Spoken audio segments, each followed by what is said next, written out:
আজকে আলোচনার বিষয় হচ্ছে যে এই গরিব দেশগুলো, বিশেষ করে উন্নয়নশীল এবং গরিব দেশগুলোতে আইএমএফ ওয়ার্ল্ড ব্যাংকের ভূমিকা।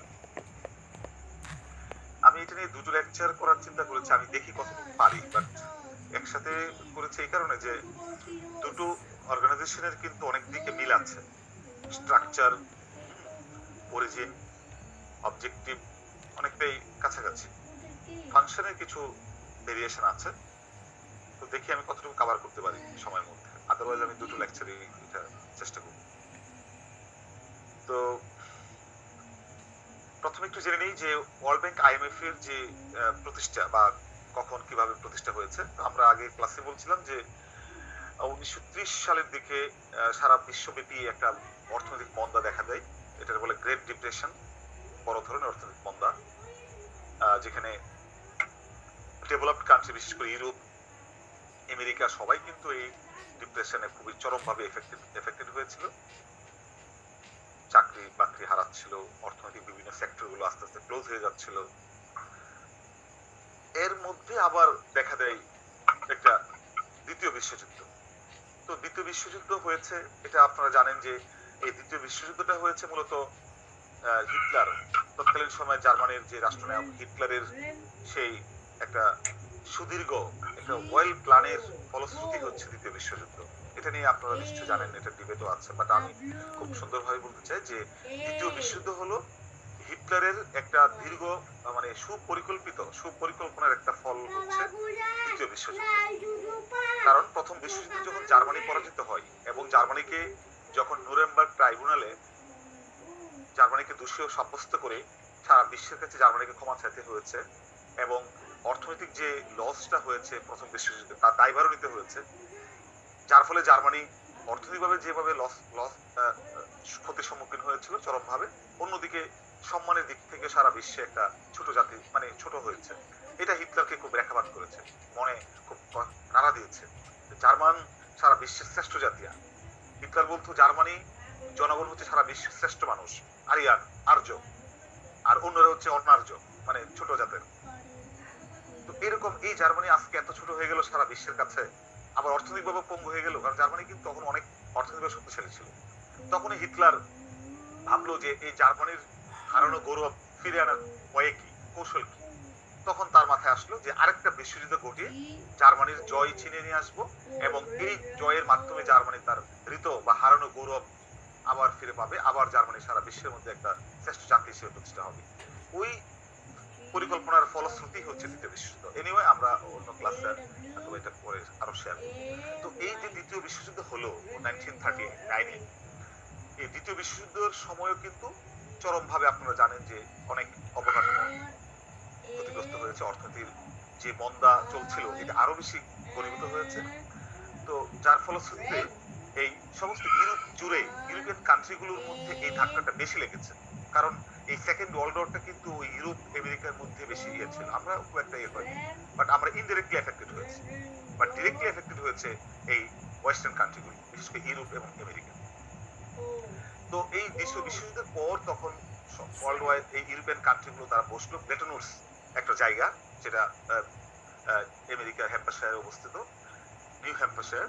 ওখানে এই কনফারেন্সে বসে তারা মানে বসার উদ্দেশ্য ছিল যে এই যে ইউরোপিয়ান দেশগুলো অর্থনৈতিকভাবে ক্ষতিগ্রস্ত হচ্ছে, ইনফ্রাস্ট্রাকচার ভেঙে গেছে, মানে মেরুদণ্ডই ভেঙে গেছে, পরপর দুটো, একটা প্রাকৃতিক আর একটা কৃত্রিম, দুটো ডিজাস্টারের কারণে, দুর্যোগে বলা যায়।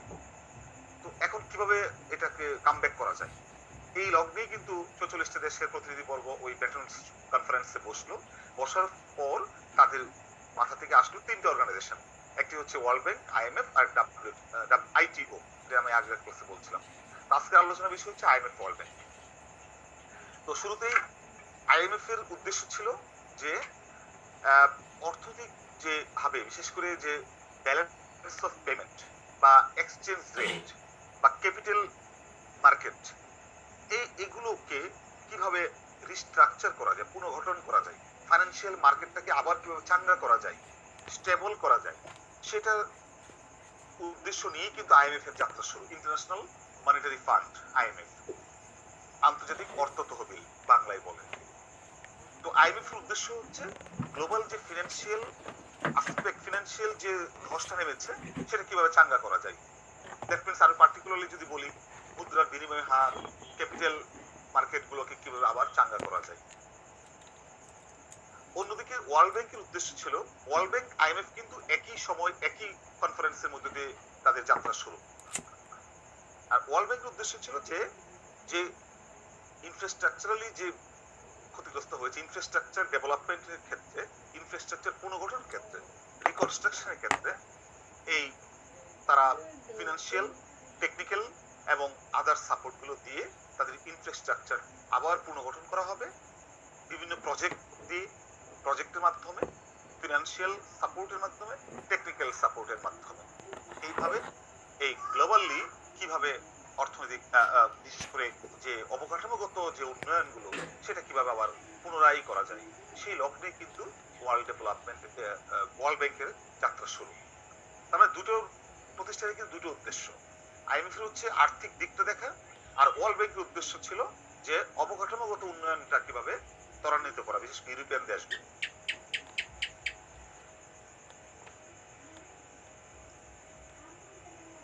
ওকে, নেক্সট, ওয়ার্ল্ড ব্যাংক একটা প্রতিষ্ঠানকে আসলে আমরা ধরি, আসলে কিন্তু ওয়ার্ল্ড ব্যাংক কিন্তু একটা প্রতিষ্ঠান না, এটা একটা গ্রুপ বলা হয়।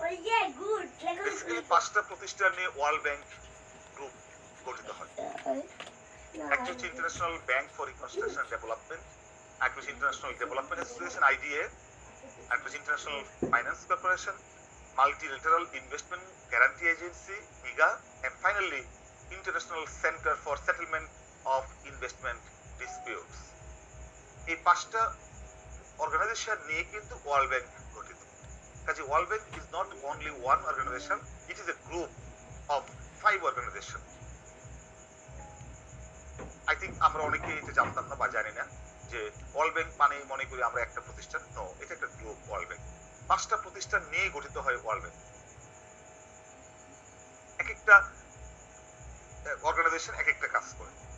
যেমন IBRD, international bank for reconstruction কাজ করে, আইডিএ ডেভেলপমেন্ট অ্যাসোসিয়েশন ডেভেলপমেন্ট সেক্টরে তারা রূপ দেয়, ফিনান্সিয়াল কর্পোরেশন ফিনান্স সেক্টর দেখে, ইনভেস্টমেন্ট গ্যারান্টি এজেন্সি ইনভেস্টমেন্ট সেক্টরটা দেখে ওয়ার্ল্ড ওয়াইড, তার ওয়ার্ল্ড ব্যাংকের যে সদস্য রাষ্ট্রগুলো আছে তাদের মধ্যে ইনভেস্টমেন্ট রিলেটেড যে কাজগুলো সেটা করে।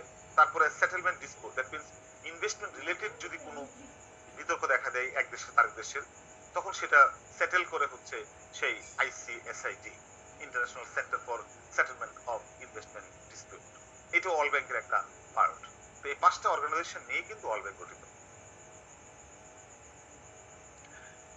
Now let's talk about the objective of World bank. উদ্দেশ্য, আমি বলছিলাম যে ওয়ার্ল্ড ব্যাংক শুরুতে এই উদ্দেশ্য নিয়ে যাত্রা শুরু, কিন্তু টাইম টু টাইম তাদের উদ্দেশ্য কিন্তু অনেক পরিবর্তন আসছে, অনেক নতুন নতুন উদ্দেশ্য যোগ হয়েছে। হ্যাঁ, শুরুতে শুধুমাত্র রিকনস্ট্রাকশন চিন্তা করেই কিন্তু ওয়ার্ল্ড ব্যাংকের যাত্রা শুরু করেছিল, কিন্তু পরবর্তীতে আমরা দেখেছি বিভিন্ন সময় ওয়ার্ল্ড ব্যাংকের পরিধি অনেক ব্যাপকতা হয়েছে, অনেক বেড়েছে। বিশেষ করে যে সমস্ত দেশ গরিব অথবা ট্রানজিশনাল নতুন একটা সোসাইটি থেকে আরেকটা সোসাইটিতে যাচ্ছে, একটা উন্নয়নের একটা স্টেজ থেকে আরেকটা স্টেজের দিকে যাচ্ছে, এই সমস্ত ট্রানজিশনাল কান্ট্রিগুলোকে তারা সাহায্য করে, ডেভেলপিং কান্ট্রিকে তারা বেসিক্যালি সাহায্য করে। তারা কিন্তু উন্নত দেশকে সাহায্য করে না, ওয়ার্ল্ড ব্যাংক মাথায় রেখে। তারপরে অর্থনৈতিক যে বিশেষ করে সবচেয়ে দরিদ্র দেশগুলো আছে তাদেরও অর্থনৈতিক উন্নয়নের জন্য তারা সুস্পষ্টভাবে ঋণ দেয়, তারা প্রমোট করে, টেকনিক্যাল সাপোর্ট দেয়, গভর্নেন্স, গুড গভর্নেন্স নিশ্চিত করার জন্য তারা বিভিন্ন ধরনের পরামর্শ দেয়, সাপোর্ট দেয়, এটাও তাদের উদ্দেশ্য। তারপর যে গরিব দেশগুলো যাদের ফিনান্সিয়াল অভাব আছে, বিশেষ করে যাদের জিএনপি হচ্ছে $865 নিচে প্রতি বছর, তাদেরকে আর্থিক সুযোগ, আর্থিক বিভিন্ন ধরনের সাহায্য সহযোগিতা ওয়ার্ল্ড ব্যাংক করে।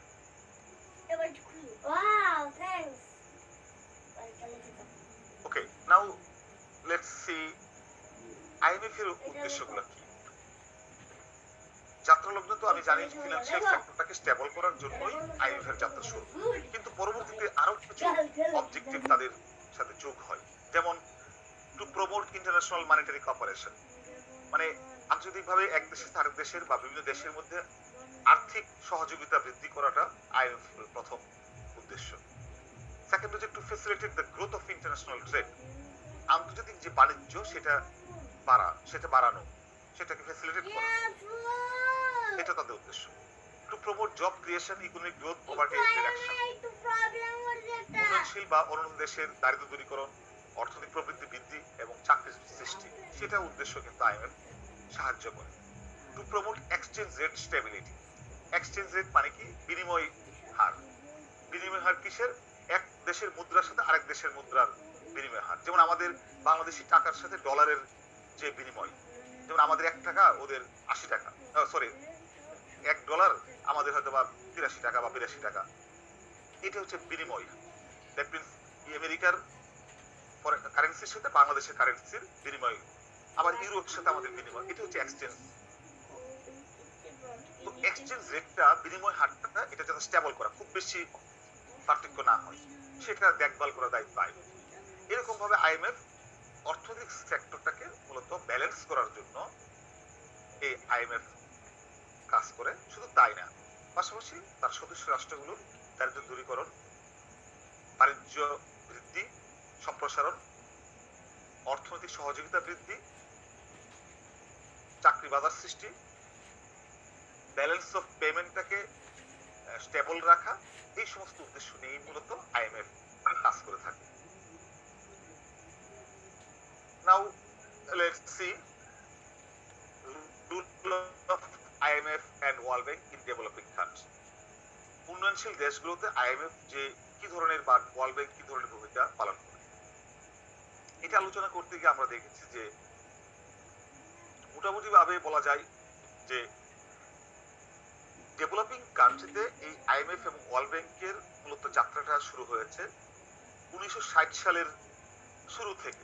যদিও আইএমএফ ওয়ার্ল্ড ব্যাংক প্রতিষ্ঠা হয় 1944 সালে ব্রেটন উডস কনফারেন্সে, কিন্তু তখন শুরুতে আইএমএফ ওয়ার্ল্ড ব্যাংক কিন্তু ইউরোপিয়ান কান্ট্রিগুলোর মধ্যে সীমাবদ্ধ ছিল তাদের কার্যক্রম।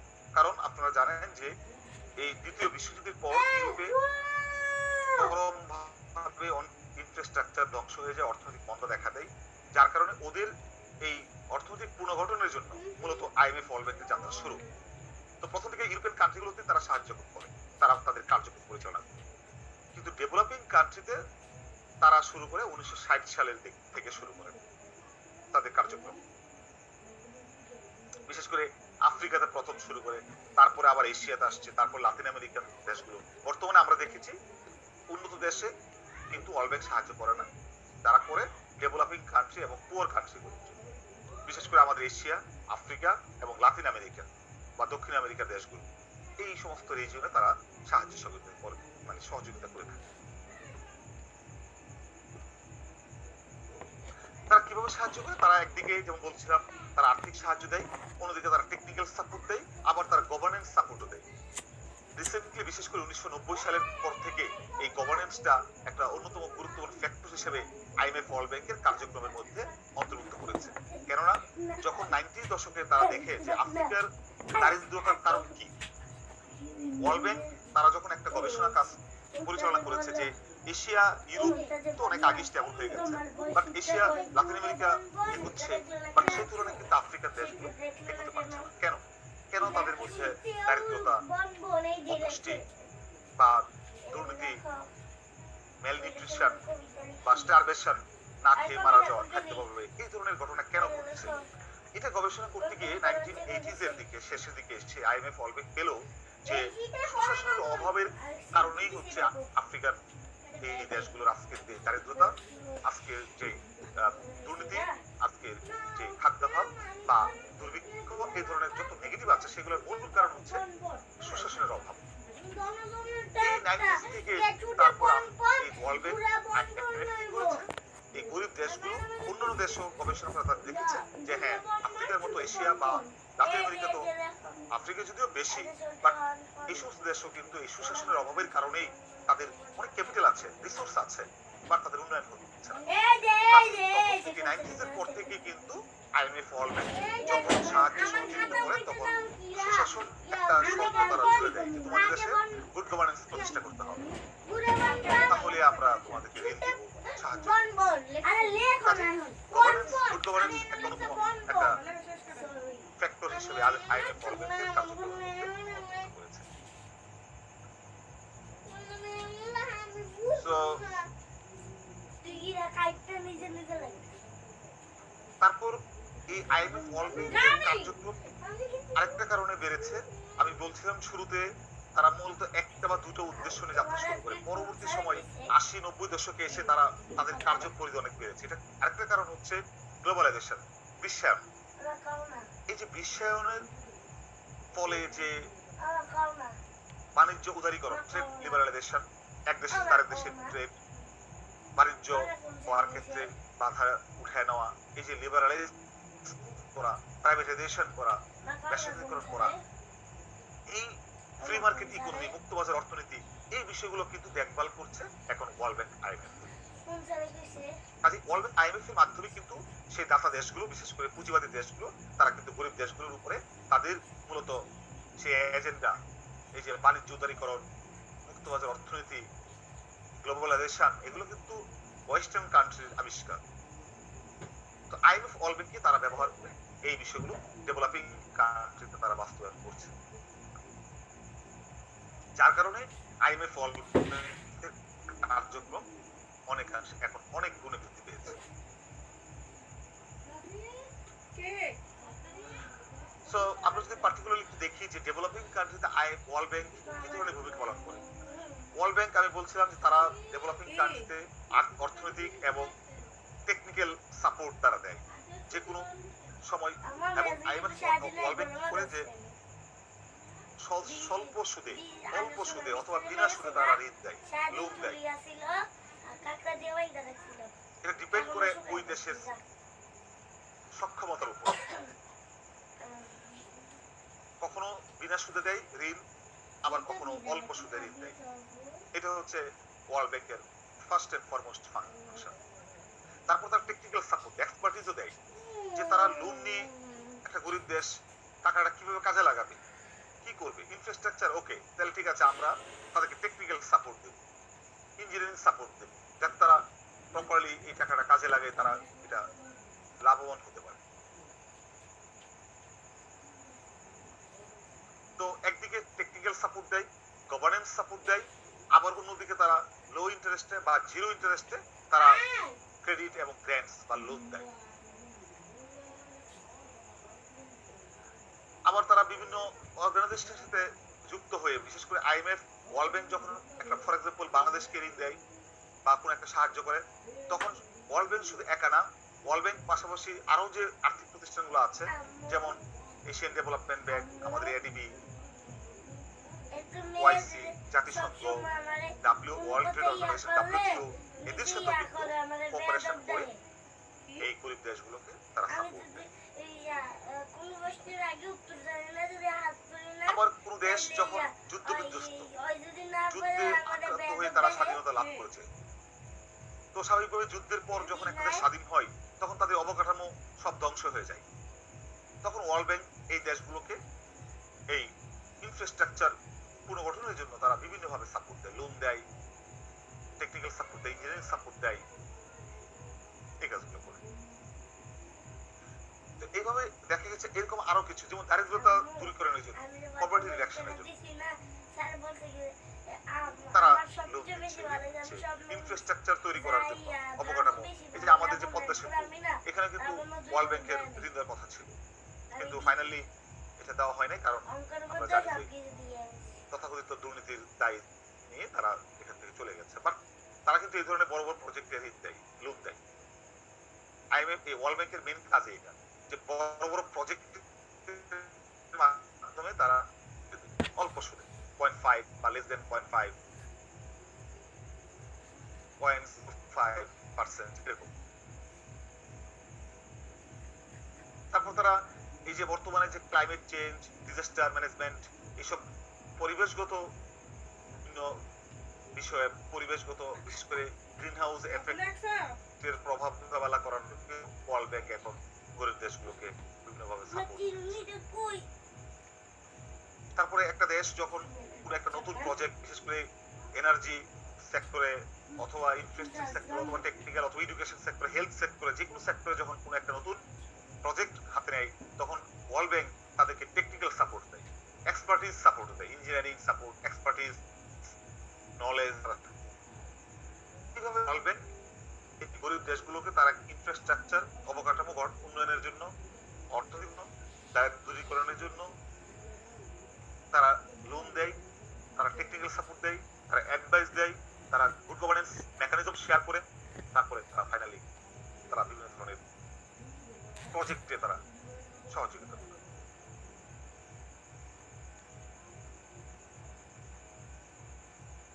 আসি যে আইএমএফ কিভাবে রোল প্লে করে, আইএমএফ কি কাজগুলো করে বেসিক্যালি এই উন্নয়নশীল দেশে। তিনটা কাজ বেসিক্যালি করে, তারপরে বাকি কিছু গৌণ কাজও করে। মুখ্য যেটা সার্ভিলেন্স, তদারকি। আইএমএফ কথাই অর্থই হচ্ছে ইন্টারন্যাশনাল মনিটারি ফান্ড, মনিটর, তদারকি করা, যে একটা দেশের অর্থনৈতিক সেক্টর, বিশেষ করে ফাইন্যান্সিয়াল সেক্টরে, ক্যাপিটাল মার্কেট, শেয়ার বাজার, পুঁজি বাজার, মুদ্রার বিনিময় হার, এক্সচেঞ্জ রেট, ক্যাপিটাল মার্কেটটা লিবারালাইজ কিনা, সঠিকভাবে চলছে কিনা, সেগুলো মনিটরিং এর কাজটা বেসিক্যালি তারা করে, সার্ভিলেন্সের ভূমিকাটা পালন করে। তারা প্রথম তো উপদেশ দেয়, কন্ডিশন দেয়, কিন্তু পরে সঠিকভাবে পালন করছে কিনা সেটা তারা দেখভাল করে। যার কারণে প্রতি বছরই আইএমএফ প্রতিটা সদস্য রাষ্ট্রের অর্থনৈতিক সেক্টর, ক্যাপিটাল সেক্টরে কি ধরনের পদক্ষেপ নিয়েছে, কি ফলাফল, সেটা কিন্তু প্রতি বছরই প্রকাশ করে। এবং তারা প্রেডিকশন করে, আগাম তারা ভবিষ্যৎবাণী করে যে বাংলাদেশের এই বছর যে ফাইন্যান্সিয়াল সেক্টরে যে ধরনের তারা পলিসি করেছে, যে পারফরমেন্স করেছে, আগামী 2 বছর পর অথবা আগামী বছরে এরকম হতে পারে, এই ধরনের প্রেডিকশন করে। তো এতে করে দেখা গেছে যে এই বাংলাদেশের মতো উন্নয়নশীল দেশগুলো এই আইএমএফ এর সেই প্রেডিকশন গুলোকে অনেক সময় তারা আমলে নিয়ে তারা পলিসি তৈরি করে। তারপর তারা লেন্ডিং এর কাজটা করে। দ্যাট মিন লেন্ডিং মানে ঋণ দেওয়া। আইএমএফ একটা দেশের ব্যালেন্স অফ পেমেন্টের ডিফিকাল্টিজ, ভারসাম্য, মুদ্রার ভারসাম্য, এটা ঘাটতি পূরণের জন্য বা এক্সচেঞ্জ রেট স্টেবিলিটি আনয়নের জন্য তারা কিন্তু গরিব দেশগুলোকে তারা ল্যান্ড দেয়, মানে ঋণ দেয়, সহজ শর্তে ঋণ দেয়। এটা দুটো প্রোগ্রামের মাধ্যমে ঋণটা দেয়। আমি এটা নিয়ে গবেষণা করেছিলাম আমার পেপারে। একটা হচ্ছে এইচআইপিসি, এখানে নাই কথাটা, বাট আমি বলছি এইচআইপিসি মানে হেভিলি ইনডেপ্টেড পুয়ার কান্ট্রি, যে সমস্ত দেশ সবচেয়ে গরিব, খুবই ঋণী হয়ে গেছে ওয়ার্ল্ড ব্যাংকের কাছে বা আইএমএফ এর কাছে, হেভিলি ইনডেপ্টেড পুয়ার কান্ট্রি, তাদেরকে এই প্রোগ্রামের আওতায় ঋণ দেয়। আরেকটা প্রোগ্রাম হচ্ছে পিআরজিএফ। মনে রাখবেন আইএমএফ তার সদস্য রাষ্ট্রগুলোকে দুটো প্রোগ্রামের আওতায় ঋণ দেয়। এটা ডিপেন্ড করে ওই দেশের অবস্থাটা কি হবে। যদি দেখে বেশি গরিব ঋণগ্রস্ত, তাদেরকে এইচআইপিসি ঋণ দেয়। আরেকটা হচ্ছে যারা মোটামুটি গরিব বাট এতটা ঋণী না, অ্যাটলিস্ট ওয়ার্ল্ড ব্যাংক আইএমএফ এর কাছে ঋণী না, তাদেরকে দেয় পিআরজিএফ প্রোগ্রামের আওতায়। পিআরজিএফ মানে হচ্ছে poverty reduction and growth facility. Poverty reduction মানে দারিদ্রতা দূরীকরণ, এন্ড গ্রোথ ফ্যাসিলিটি অর্থনৈতিক প্রবৃদ্ধি বৃদ্ধিকরণ, এটা একটা প্রোগ্রাম আছে। এর উদ্দেশ্য হচ্ছে যে একটা দেশের দারিদ্রতা দূর করার জন্য এবং তাদের অর্থনৈতিক প্রবৃদ্ধি বাড়ার জন্য তাদেরকে ঋণ দেয়। এই দুটো প্রোগ্রামের আওতায় আইএমএফ গরিব দেশগুলোকে ঋণ দেয়। তো বাংলাদেশ পড়েছে পিআরজিএফ এর আওতায়, বাংলাদেশ ঋণ দেয় বাংলাদেশকে, এইচএপিসি না, কারণ বাংলাদেশ এত হেভিলি আমরা ঋণী না, যার কারণে বাংলাদেশ ঋণ পাই হচ্ছে এই পিআরজিএফ প্রোগ্রামের আওতায়। টেকনিক্যাল অ্যাসিস্ট্যান্স, আমি আগে বলছিলাম আইএমএফ শুধু ঋণ দেয় না, টাকা দেয় না, তাদেরকে টেকনিক্যাল সাপোর্ট দেয়। ফিসক্যাল পলিসি, মনিটারি পলিসি কিভাবে করবে, বাজেট কিভাবে করবে, সেটার এক্সপার্টিস নলেজ কিন্তু আইএমএফ ওয়ার্ল্ড ব্যাংক দেয়। কোলাবোরেটিং উইথ আদার ইনস্টিটিউশন, এই যে বলছিলাম যে আইএমএফ শুধু নিজেই কোলাবোরেট মানে হেল্প করে না, অন্যান্য যে আরো ইন্টারন্যাশনাল অর্গানাইজেশন আছে যেমন ওয়ার্ল্ড ব্যাংক, জাতিসংঘ বা আঞ্চলিক সংস্থা, সার্ক, আসিয়ান, ইউ, তারপরে world trade organisation, United Nations agency, এগুলা বিভিন্ন বডির সাথে সমন্বয় করে কিন্তু আইএমএফ তার সদস্য রাষ্ট্রগুলোকে সাহায্য করে। তারপরে আইএমএফ একটা ফোরাম হিসেবে কাজ করে। ফোরাম মানে আলোচনার ফোরাম। দ্যাট মিনস এক দেশে তার দেশে যখন বাণিজ্য হবে, ট্রেড হবে, তখন আইএমএফ এর একটা আইএমএফ এর প্ল্যাটফর্ম হিসেবে দুই পক্ষকে ডাকে, আইএমএফ কে গার্ডিয়ান মেনে দুই পক্ষ আলোচনা করে কিন্তু বাণিজ্য পরিচালনা। কাজে আইএমএফ একটা প্ল্যাটফর্ম হিসেবে, আলোচনার প্ল্যাটফর্ম হিসেবে কিন্তু কাজ করে। এইভাবে দেখা গেছে আবার অনেক সময় রিসার্চে যে promoting research in various areas of international economics, অর্থনীতির বিভিন্ন সেক্টরে আইএমএফ গবেষণা করে সেই গবেষণার ফলাফলটা কিন্তু তার সদস্য রাষ্ট্রকে দিয়ে সাহায্য করে। এইভাবে দেখা গেছে আইএমএফ গরিব দেশগুলোকে সহযোগিতা করে। ডিফারেন্স বিটুইন ওয়ার্ল্ড ব্যাংক আর আইএমএফ, ওয়ার্ল্ড ব্যাংক মধ্যে পার্থক্য, এটা বলা দরকার, এটা অলরেডি জেনে গেছে। Now interesting, critical assessment of the rule of World Bank and IMF. এখন হচ্ছে ইন্টারেস্টিং আমাদের আলোচনা, যে এতক্ষণ জানলাম থিওরিটিক্যালি, তাত্ত্বিকভাবে আইএমএফ, ওয়ার্ল্ড ব্যাংক কিভাবে আমাদের দেশ গরিব দেশগুলোকে সাহায্য করে। এখন হচ্ছে আমাদের এটা মূল্যায়ন করা যে আসলেই তাদের এই ঋণ লোন এগুলো নিয়ে আমাদের মতো দেশ কতটুকু আমরা উপকৃত হয়েছি। এটা হচ্ছে অ্যাসেসমেন্ট, মূল্যায়ন বা পর্যালোচনা। টাইম কত? টাইম হয়ে গেছে না? কতক্ষণ আছে আর? 40 40।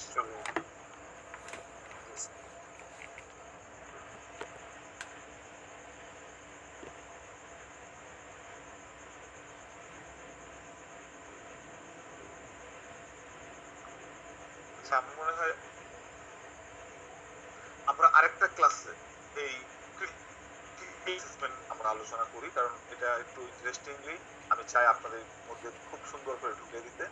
আজকে আমরা এই থিওরিটিক্যাল সাইডটা ক্লিয়ার থাকি যে আইএমএফ ওয়ার্ল্ড ব্যাংক কি, কবে প্রতিষ্ঠা হয়েছে এবং এদের উদ্দেশ্য কি, এদের কার্যাবলী কি, এরা কি কাজ করে, বেসিক্যালি কিভাবে কাজ করে, আমরা এতটুকু পর্যন্ত আজকে রাখি।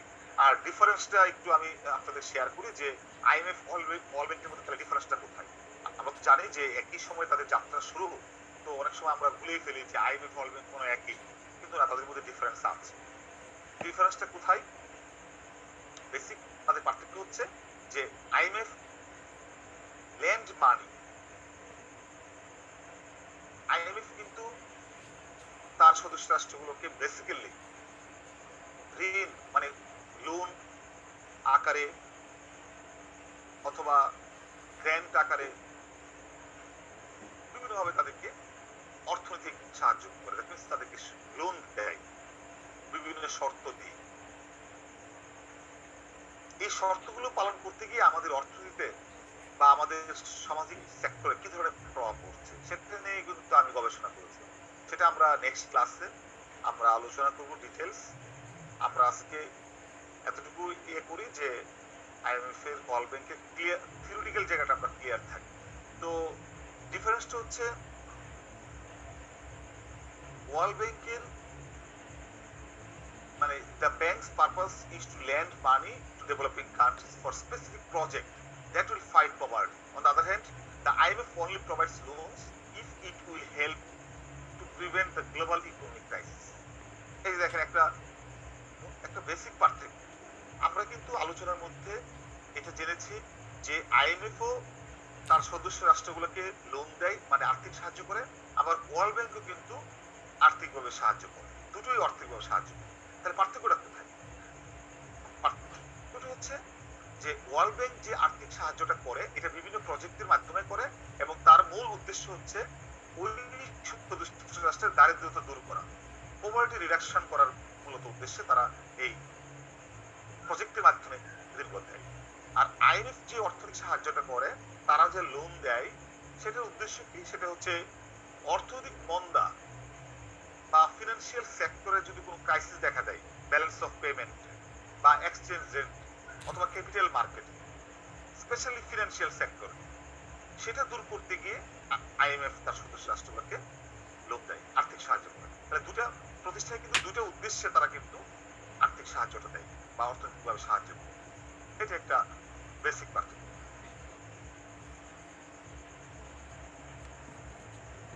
তাহলে it's overall goal to prevent this crisis through a guidance to and cooperation among its members. তার মানে আইএমএফ এর মূল লক্ষ্যই হচ্ছে তার সদস্য রাষ্ট্রগুলোর সহযোগিতায় তাদের কোন অর্থনৈতিক মন্দা দেখা দিলে সেই মন্দাকে মোকাবেলা করার জন্য বেসিক্যালি আইএমএফ তাদেরকে সাহায্য করে। The fund provides loans to help its member to tackle the balance of payments problem, যেটা বলছিলাম, stabilize their economies, restore the sustainable growth. Unlike the World Bank and other development agency, IMF does not finance project. তার মানে এই দুটো প্রতিষ্ঠানের মূল পার্থক্যটা দেখা গেল যে ওয়ার্ল্ড ব্যাংক তার সদস্য রাষ্ট্রগুলোকে, বিশেষ করে গরিব দেশগুলোকে, ডেভেলপিং কান্ট্রিগুলোকে বিভিন্ন প্রজেক্টকে তারা ফাইন্যান্স করে, বড় বড় প্রজেক্ট, যেমন এই যে আমাদের যেমন মেট্রো রেল বা পদ্মা সেতু বা এনার্জি, এই যে রামপাল বিদ্যুৎ উৎপাদন কেন্দ্র বা গ্যাস প্রজেক্ট, এরকম বড় বড় প্রজেক্টে তারা আর্থিক সাহায্য করে ওয়ার্ল্ড ব্যাংক। আর আইএমএফ কিন্তু এই প্রজেক্টে করে না, তারা হচ্ছে একটা দেশের অর্থনৈতিক মন্দা, অর্থনৈতিক যে সেক্টর বা ফিনান্সিয়াল সেক্টরে কোনো প্রবলেম হলে, ক্রাইসিস দেখা দিলে সেটা দূর করার জন্য তারা লোন দেয়। তাহলে দুইটা প্রতিষ্ঠানের মধ্যে মৌলিক পার্থক্য হচ্ছে এখানে। ক্লিয়ার? আপনার সবাই ক্লিয়ার যে আইএমএফ ওয়ার্ল্ড ব্যাংকের মধ্যে বেসিক পার্থক্যটা কোথায়? জি স্যার ক্লিয়ার, কিন্তু তারপরেও কেন জানি গুলাইলাই স্যার, দুটোটার একই মনে হয়। হ্যাঁ, এই জন্য আমি বলছি যে একই মনে হয়, কারণ একই সাথে যাত্রা শুরু, তো এটা যমজ ভাই বলা যায়।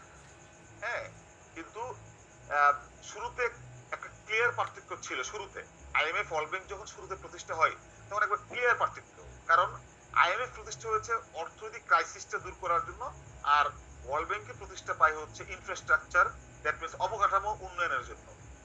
কিন্তু পরবর্তীতে এই যে গ্লোবালাইজেশন এবং trade liberalisation, free market economy concept আসার পর থেকে, 80s এর পর থেকে এই দুটো প্রতিষ্ঠানের কাজের কিছু ওভারল্যাপিংও আছে। যেমন এই যে এখানে বলছে যে দারিদ্রতা দূর করার জন্য ব্যাংক মূলত প্রজেক্টের ফাইন্যান্স দেয়, মানে বিভিন্ন প্রজেক্টে তারা অর্থনৈতিক সাহায্য করে। কিন্তু আমরা জানি আবার আইএমএফ যে ঋণ দেয় সেটারও কিন্তু একটা প্রোগ্রামের মূল উদ্দেশ্য দারিদ্র দূর করা। এই যে আমি বলছি PRGF, poverty reduction and growth facility, কাজে একটু ওভারল্যাপিং আছে তাদের কাজের ক্ষেত্রে। তারপরে ওয়ার্ল্ড ব্যাংকও দারিদ্র দূর করার জন্য ঋণ দিচ্ছে, আবার এখানে আইএমএফও কিন্তু সেই পিআরজিএফ প্রোগ্রামের আওতায় দারিদ্র দূর করার জন্য ঋণ দিচ্ছে, যেটা আগে ছিল না, শুরুতে ছিল না। বাট কিছুটা ওভারল্যাপিং আছে তাদের কাজের মধ্যে। আবার এখানে একটা শর্ত আছে যে ওয়ার্ল্ড ব্যাংকের মেম্বার হতে গেলে প্রথমে আইএমএফ এর মেম্বার হতে হবে। আপনারা জানেন কিনা আমি জানি না, এটা শর্ত যে ওয়ার্ল্ড ব্যাংক আইএমএফ এর সদস্য একবারে হওয়া যায় না। ওয়ার্ল্ড ব্যাংক একটা মুরব্বী প্রতিষ্ঠান, কয়েকটা প্রতিষ্ঠান মিলে ওয়ার্ল্ড ব্যাংক। তো ওয়ার্ল্ড ব্যাংক শর্ত দিয়েছে যে আমাদের এখানে সদস্য হতে গেলে কোন রাষ্ট্রকে আগে আইএমএফ এর সদস্য হতে হবে, তারপরে আমাদের সদস্য হওয়া যাবে। কাজে দুটো প্রতিষ্ঠানের মধ্যে কিন্তু সহযোগিতা, কোঅপারেশনের ক্ষেত্র অনেক বেশি, কিন্তু দুটো প্রতিষ্ঠান এক না, এটা আমরা বলতে পারি। দুটো প্রতিষ্ঠান তারা একই সময় যাত্রা শুরু করেছে, তাদের অবজেক্টিভের মধ্যে কিছু ওভারল্যাপিং আছে, কাজেরও কিছু তারা সমন্বয় করে কাজ করে, কিন্তু দুটো প্রতিষ্ঠান এক না। আবার দুটো প্রতিষ্ঠান না করে স্যার একটা প্রতিষ্ঠান করলে তো না, ওই যে বললাম না যে ইউরোপ যখন মন্দা দেখা দেয় তখন ইমার্জেন্সি হেল্প দরকার ছিল, কারণ ইউরোপ তো প্রায় ধ্বংস হয়ে গেছিল এই সেকেন্ড ওয়ার্ল্ড ওয়ারের পরে। এক তো 1930 সাল থেকে অর্থনৈতিক মন্দা, এমনিতেই ইউরোপিয়ান অর্থনৈতিকভাবে প্রচন্ডভাবে ক্ষতিগ্রস্ত হচ্ছিল, তারপরে আবার মরার উপর খরার গা, যে দ্বিতীয় বিশ্বযুদ্ধের পর যখন জার্মানি বা এই ইংল্যান্ড বা ইতালি প্রায় ধ্বংসস্তূপে পরিণত হয়েছে, তখন ইমিডিয়েট সাহায্যের জন্য তাদের দুইটা প্রতিষ্ঠান চিন্তা করেছে যে ওয়ার্ল্ড ব্যাংক যেটা করবে দ্রুত ওই দেশগুলো, ইউরোপের দেশগুলোর ওই ইনফ্রাস্ট্রাকচার তৈরি করার জন্য তারা কাজ করবে, আর আইএমএফ কাজ করবে ওই অর্থনৈতিক যে সেক্টরটা সেটাকে পুনরায় স্টেবল করার জন্য। কাজেই কাজটা দ্রুত ত্বরান্বিত করার জন্যই কিন্তু দুটো প্রতিষ্ঠানের যাত্রা তাদের প্রয়োজনে করেছে। আইএমএফ ওয়ার্ল্ড ব্যাংক কিন্তু গরিব দেশের জন্য তৈরি করে নাই, তারা তাদের জন্য করেছে, ইউরোপের অর্থনীতিকে ধ্বংসের হাত থেকে বাঁচানোর জন্য। পরবর্তীতে 1960 সালের পর থেকে আস্তে আস্তে গরিব দেশগুলোতে যখন দেখছে ইউরোপ আস্তে আস্তে স্টেবল হয়ে গেছে, তখন তারা বলছে ঠিক আছে এখন আমাদের ডেভেলপিং কান্ট্রিতে, এটা অনেকে সমালোচনা করে, আমরা পরবর্তী ক্লাসে আলোচনা করব। অনেকে এটা বলে যে নব্য উপনিবেশিকবাদ, দ্যাট মিনস সেকেন্ড ওয়ার্ল্ড পর থেকে যখন আমাদের ডেভেলপিং কান্ট্রি মানে গরিব দেশগুলো অনেকে স্বাধীন হয়ে গেলাম কলোনি রাষ্ট্র কাছ থেকে, তখন চিন্তা করলো এই উন্নত দেশগুলো যে গরিব দেশের উপর আমাদের ডোমিনেশন কিভাবে প্রতিষ্ঠা করব। আগে তো সরাসরি করছি, যে ব্রিটিশরা আমাদের এখানে 200 বছর শাসন করে গেছে সরাসরি, মালয়েশিয়াতে, ইন্দোনেশিয়াতে, নেদারল্যান্ড, এরকম আফ্রিকার বিভিন্ন দেশে। তো সেকেন্ড ওয়ার্ল্ডের পর থেকে কিন্তু আস্তে আস্তে আমরা বিভিন্ন সময় জাতীয়তাবাদী আন্দোলনের মাধ্যমে আমরা স্বাধীন হতে শুরু করলাম। তখন এই উন্নত দেশগুলো চিন্তা করলো যে এখন আমাদের তাদের উপরে ডোমিনেশন করার ওয়ে কি, এই ওয়ে হিসেবে তারা আইএমএফ ওয়ার্ল্ড ব্যাংকে তারা ব্যবহার করা শুরু করলো 60 এর পর থেকে, যে তাদের মাধ্যমে উন্নত দেশগুলো তাদের এজেন্ডা বাস্তবায়ন করার চেষ্টা শুরু করলো। এটা আমরা পরবর্তী ক্লাসে আরো ডিটেলস আলোচনা করব, সময় নেই। তো আমরা আপাতত ধারণা রাখি যে থিওরিটিক্যাল সাইডটা আমরা একটু ক্লিয়ার থাকবো। তো কার কোনো কোশ্চেন আছে? আমার মনে হয় আজকে এই পর্যন্ত আমরা রাখি। কারো কোনো জানার কিছু আছে বা প্রশ্ন আছে থাকলে একটু করতে পারেন।